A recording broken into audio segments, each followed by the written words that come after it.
And what you've got to understand is that IQ tests have not only a fundamental impact on what kind of life and what kind of opportunities you're given, but that they have also had a terrible history going back the last 30, 40, 50 years and beyond. And understanding what goes into and has gone into IQ tests is absolutely critical in understanding the whole debate over race and intelligence.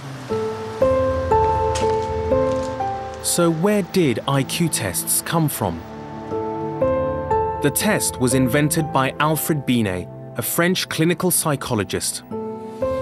In 1904, he devised a series of questions designed, he said, to identify children who needed remedial education.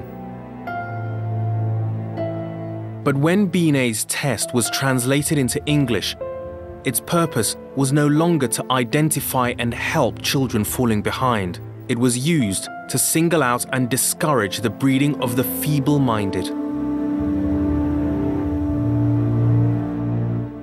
Binet's test had suddenly taken on a new life as the scientific centerpiece in an emerging discipline known as eugenics. At the heart of eugenics is the idea that only selective breeding can improve or stop the decline of the human species. The American eugenicist Henry H. Goddard introduced Binet's test to the US, but used it to classify all people as normal, idiots, or imbeciles. He then invented a new category: morons, who he said were somewhere between normal people and idiots.